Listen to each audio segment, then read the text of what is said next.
આજે અમે નીકળી ગયા હતા ફંક્શન માટે અને ત્યાં ગયા અને બધા ફ્રેન્ડ્સ ભેગા જમવા બેઠી ગયા હતા કારણ કે કામ તો આપણે પહેલું કરવાનું જોઈએ એટલે માટે બધાએ જમી લીધું હતું. પછી જેટલા બધા આવ્યા હતા એને કીધું કે મને આ તમારા બ્લોગમાં આવ્યું છે તો મેં બધાને બ્લોગમાં લઈ લીધા અને ક્યુટ ક્યુટ ફ્રેન્ડ્સ જો કેટલા નાના નાના મસ્ત લાગે છે, પરીઓ બનીને આવી છે ગાઈસ. અને આ બધા પણ બ્લોગ જોવે છે તો એ બદલ થેન્ક યુ સો મચ. એમને બધાએ કીધું કે મને પણ બ્લોગમાં આવવું છે તો બધા બ્લોગમાં આવી ગયા હતા.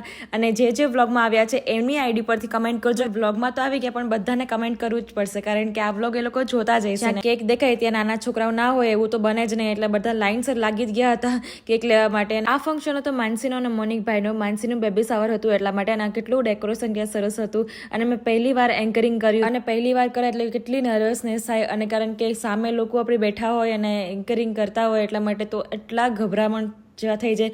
પણ આ જે હતું એ બહુ સરસ ગયું હતું અને બસ ત્યાંથી અમે બહુ મસ્તી કરી હતી, મજા કરી હતી, કેટલી બધી ગેમ્સ રમી હતી કારણ કે ઘણા દિવસો પછી બધા ફ્રેન્ડ્સ ભેગા થાય એટલે એક સાથે મસ્તી થાય જ. એન્કરિંગ કરતી હતી એટલા માટે હું ઘણો બધો વ્લોગ ના લઈ શકી. પછી ત્યાંથી બધું પૂરું થઈ ગયું એટલે અમે નીકળી ગયા. બાય કહીને જેવા જ અમે ત્યાંથી નીકળ્યા એવી દોડવા માંડીને જો ગાઈસ કેટલી દોડે છે. મેં કીધું ધીમે ધીમે દોડો, એટલું બધું ફાસ્ટ ના દોડે. એવી પછી આ ભાઈની તો મસ્તી ચાલુ જોઈએ અને આ ભાઈએ કીધું કે ચલો આપણે ઉનો રમીએ પણ ઉનો રમવા માટે અમારી જીમી બેન છે રમવા જ નતા દેતા.